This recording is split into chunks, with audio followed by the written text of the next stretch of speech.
Yes, reka mfata uno mwanya nongere nshimire mwese mukomeje kugenda mukurikira gahunda zitandukanye za Rwanda Updates, mboneraho gukomeza kubifuriza ibihe byiza ndetse no gukomeza kunogerwa n'izo gahunda zitandukanye dukomeje kugenda tubagezaho gatanu kuri gatanu.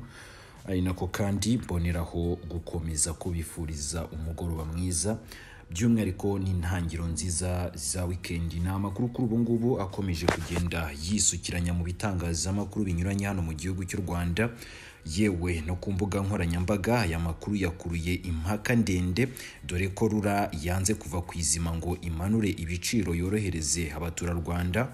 Kuri ubu ngubu barimo kuzahazwa n'ingaruka z'iki cyorezo cya COVID-19, ni mu gihe kandi abayobozi bakomeye hano mu gihugu cy'u Rwanda nabo bakomeje gushyira igitutu kuri runo rwego ngenzuramikorere hano mu gihugu cy'u Rwanda RURA, barusaba ko rwamanura ibiciro by'ingendo. Bikomeje rero kugenda bifata indi ntera, kuko noneho aho bigeze ubu tubageza hano makuru nuko Depite Habineza kuri ubu ngubu amaze gusaba abayobozi ba RURA kwegura niba bumva ko batagomba kumanura ibiciro nk'abanyarwanda nabo boroherezwe mu rwego rwo gukomeza n'ubundi twese gusangira ingaruka z'iki cyorezo cya COVID-19. N'aya makuru tugiye kuba turebera hamwe, ariko kandi nkwibutsa ko usibye n'aya makuru kuri ubu ngubu akomeje kugaragara ku rupapuro rwa mbere rw'ibitangazamakuru yewe n'imbuga nkoranyambaga hano mu gihugu cy'u Rwanda avuga kuri RURA no kuzamura ibiciro kwayo, tukugezaho n'andi makuru atandukanye aho twibanda cyane hano mu gihugu cy'u Rwanda, haba muri politiki, muri showbiz, siporo, ubumenyi, imyidagaduro n'andi makuru menshi ubutasanga handi. Ayo yose rero ni amakuru tukugerezaho ku gihe, nkwibutsa ko gukomeza kubana natwe muri ayo yose byoroshye, kuko no kureba aho hasi handitse subscribe ni mu magambo atukura ukakanda gatanu kuri gatanu ukajya ukomeza kubana natwe. Nagutindiye rero reka turebere hamwe byinshi bikomeje kugenda bitangazwa na bamwe mu bayobozi hano mu gihugu cy'u Rwanda. Ni nyuma yaho ikigo ngenzuramikorere hano mu gihugu cy'u Rwanda RURA gikomeje kuguma ku ntego yacyo yo kuzamura ibiciro by'ingendo. Ni ku nshuro ya kabiri umudepite Dr Frank Habineza uhagarariye ishyaka rya Green Party mu nteko nshingamategeko y'igihugu cy'u Rwanda avuze ku biciro bishya by'ingendo, ndetse akaba yasabye abayobozi b'urwego rw'igihugu ngenzuramikorere RURA kubimanura cyangwa se bakegura ikitaraganya. Ni nyuma yaho rero umuyobozi wa RURA Lieutenant Colonel Patrick Nyirishema yagaragarije RBA ko nta gahunda ya vuba uru rwego rufite yo guhindura ibiciro, ngo bitewe n'uko rero rwabanje kubiganiraho ndetse no kubyigaho rukanabigenzura ku bufatanye n'inzego nka BNR ndetse na Minisiteri y'Imari. Depite Habineza ni mu butumwa yashyize ku rubuga rwe rwa Twitter kuri uyu wa 19 Ukwakira 2020 yagize ati: turasaba abayobozi ba RURA kwegura niba bananiwe kumanura ibiciro by'ingendo. Ubu butumwa bwa Depite Habineza nkwibutse ko buje bwunganira ubwo yari yatanze mu kiganiro yagiranye n'itangazamakuru hari tariki 16 Ukwakira, aho yagize ati ibi biciro RURA yatangaje biragaragara ko yabizamuye mu nyungu z'abashoramari ariko yirengagije inyungu za rubanda. Yakomeje agira ati ni mu by'ukuri rero abaturage barakennye cyane kubera ingaruka z'iki cyorezo cya COVID-19, kabone niyo RURA yaba yarapanze kongera ibiciro mbere ya COVID-19 nk'uko yo ibivuga, iki si cyo gihe cyiza cyo kuzamura ibiciro. Turasaba RURA kwisubiraho vuba kugira ngo irengere rubanda. Usibye uyu Depite Habineza Frank, nkwibutse ko n'abayobozi bandi barimo nka Immaculée nawe aherutse gutangaza ko ibi biciro RURA yazamuye ko bitari bikwiriye. We ntago yagarukiye aho ngaho, ahubwo yanasabye ko nyakubahwa Perezida Paul Kagame, abadepite ndetse n'abandi babifite mu nshingano bakinjira muri kino kibazo ubundi bakarenganura rubanda. Mugenzi we Depite Mukabunani Christine ni mu butumwa bwunganira ubwa Habineza yavuze ko bagiye gukorera abaturage ubuvugizi, ikibazo kikagezwa mu nteko nshingamategeko kugira ngo RURA yisubireho igabanye ibiciro by'ingendo mu maguru mashya. RURA rero yashyizeho ibi biciro ibifatwa nk'ibimanitse ku rwego rwo hejuru. Ni mu ijoro ryo kuwa 14 Ukwakira bitangira rero kubahirizwa mu gitondo hari tariki 15 Ukwakira uno mwaka turimo 2020. Yabishyizeho rero ishingiye ku cyemezo cy'inama y'abaminisitiri yateranye tariki 12. Ibiciro bishya rero byaje bisimbuye ibyari byarashyizweho muri Gicurasi 2020 ubwo imodoka zitwara abagenzi mu buryo bwa rusange zasabwaga gutwara 50 by'ubushobozi bwazo. Ngayo nguko rero ibitekerezo ni byinshi bikomeje kugenda bicicikana hirya no hino ku mbuga nkoranyambaga, abaturage bitotombera ibi biciro rura yazamuye. Ariko nanone bamwe mu bayobozi nabo bakomeje kugenda bagaragaza ko mu by'ukuri iki kigo cyarengereye ndetse banagisaba kuba cyasubiza ibiciro hasi, aho buri muturage wese agomba kwishimira ibyakozwe n'iki kigo ngenzuramikorere rura hano mu gihugu cy'u Rwanda. Turakomeza rero natwe kugenda tubakurikiranira aya makuru 5 kuri 5, bararikira rero gukomeza kubana natwe no mu yandi makuru atandukanye.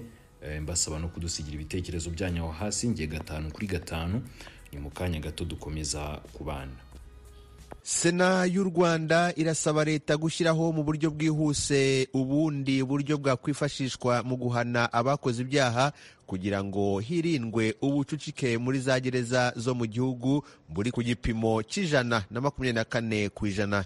Ni inkuru y'umunyamakuru w'Ijwi ry'Amerika Assumpta Kaboyi i Kigali mu Rwanda. Mu isesengurwa rya raporo y'abasenateri bagize komisiyo ya politike imibereho myiza y'abaturage ku kibazo cy'ubucucike mu magereza y'u Rwanda, ryagaragaje ko ubucucike mu magereza bukomeje kwiyongeraho bumaze kugera ku 124%. Sena yinjiye muri iki kibazo biturutse kuri raporo y'ibikorwa bya komisiyo y'igihugu y'uburenganzira bwa muntu by'umwaka wa 2018-2019. Iyo raporo yagaragaje ko ikibazo cy'ubucucike muri za gereza zo mu Rwanda gikomeje kugaruka buri mwaka. Iyi raporo yerekanaga ko mu mwaka wa 2014-2015 muri gereza zo mu Rwanda hari imfungwa zingana n'ibihumbi 49,217 bingana n'ubucucike bwa 99.6%. Mu mwaka wa 2015-2016 ubucucike bwaragabanutse bujya kuri 96.9%. Muri 2017-2018 imfungwa n'abagororwa bariyongereye baba 57,596, bivuze ko ubucucike bwari ku 1.2%. Ubucucike bwarakomeje mu mwaka wa 2017-2018 bugera ku 114.6%. Imfungwa n'abagororwa bagera kuri 65,917. Mu gihe mu mwaka ushize ubucucike bwageze ku 124.8%, kuko mu magereza yo mu Rwanda harimo imfungwa n'abagororwa 71,738. Abasenateri basabye leta kwihutisha izindi ngamba zagiye zifatwa zakwifashishwa mu guhana abakoze ibyaha bitabaye ngombwa ko bafungwa. Gufunga ni kimwe mu bihano bibaho, ariko amategeko yateganyije izindi disposition. Aho kugira ngo bavuye gufunga bakwakoraje izindi mesure zijyanye n'uko gufungirwa hanze, gukora ikoranabuhanga, aho kugira ngo umuntu wese ukoze icyaha no kujya gufunga, kugira ngo gufunga bigabanuke, hanyuma n'ubwo bucucike bwe kubaho.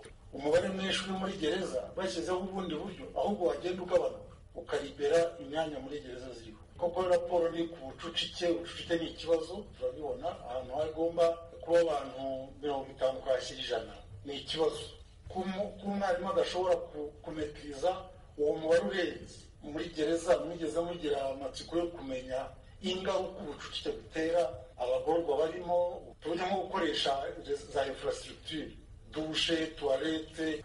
Bamwe mu bafungiwe muri gereza yo mu Rwanda mu myaka yashize bemeza ko ubucucike ari kimwe mu bintu batazibagirwa bahuriye nacyo muri gereza. Madamu Nkusuwimana Agnes ni umunyamakuru wafunzwe kuva mu mwaka wa 2010 kugeza muri 2014. Kwinjiramo tujya gufungwa twari abanyamakuru 2, ariko twamaze ukwezi kose turyamye hanze, tutarabona aho kuryama, tutinjira mu nzu. Hanyuma ahandi ubucucike bwagaragariraga cyane n'amaso ni uko twari dufite dushe, ni ukuvuga ubwogero 5 na toilette, ubwo ni ukuvuga ngo ubwiherero 5, ubwo ni ukuvuga ngo byose hamwe ubwiherero n'ubwogero bwari 10 ku bagore 800. Ntabwo rero byari byoroshye kugira ngo uzabashe kubona aho ukarabira kuva saa 11 z'igitondo. Abagore babaga bahagaze ku murongo batonze bategereje gukaraba, ukamara amasaha 6 uhagaze utegereje kubona aho wogera. Byageraga saa 7 ukabasha koga, ariko ugasanga nk'abakecuru bamwe bashaje cyane batabasha kujya guhagarara ngo batonde uwo murongo, bo koga nyine ntabwo byari byoroshye. Leta isobanura ko hari gahunda yagiye ishyiraho muri iyi myaka igamije kugabanya ubucucike muri za gereza, harimo izo gufungura abagororwa barangije 3/4 by'igifungo cyabo mu gihe bagaragaza ko bitwaye neza. Hariho kandi imbabazi zitangwa n'umukuru w'igihugu, ndetse hagiyeho na gahunda yo kwagura amagereza anyuranye yo mu gihugu.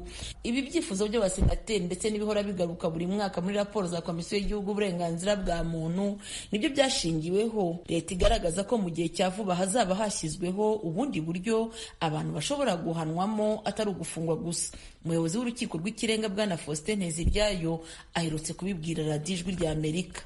Ubundi buryo bwo guhana, ahubwo hazaba n'ubundi hanafashwe n'iteka rya Minisitiri w'Ubutabera ryerekeranye n'uburyo n'abantu bamwe bazajya bashobora igihe bagikurikiranwa, ariko n'igihe bahanwe bagashobora kuba banafite, umuntu yabyita electronic bracelet, umuntu yabyita mu Kinyarwanda uriya muringa nyine bashaka gushyira ku kaguru, noneho bakajya bakumonitoringa aho uri, noneho nabyo bigashobora gutuma abantu ariko nanone dufite n'izindi mu mategeko yacu, harimo n'ubundi n'ibindi byerekeranye no kuba wahanishwa ubundi buryo bwo gufunga, ibindi bihano n'ibihano nsimburagifungo nabyo birahari. Ibyo byose bigomba gukurikizwa. Ubundi ihame ni uko umuntu adafungwa mbere y'uko acibwa urubanza. Igihe ataracibwa urubanza ubundi niryo hamwe, ariko birashoboka kandi biraba yuko urebye uburemere bw'icyaha cyakozwe kandi hari ibimenyetso byagaragaye bifatika yuko uwo muntu ibyo byaha bishobora kumuhama, kuko abagikekwa, ariko haba hari ibyo ubushinjacyaha buba bugaragaza yuko umuntu icyaha gishobora kumuhama. Noneho hakanaba n'ikibazo gikomeye yuko agiye hanze ashobora guhungabanya umudendezo rusange, umudendezo w'abaturage. Icya gatatu, akaba anashobora no guhungabanya ibimenyetso iperereza rigomba gukorwa. Icyo gihe bigaragaye gutyo, uwo muntu nyine ntabwo arekurwa, ahubwo amaze gufungwa kugeza igihe acibwa urubanza.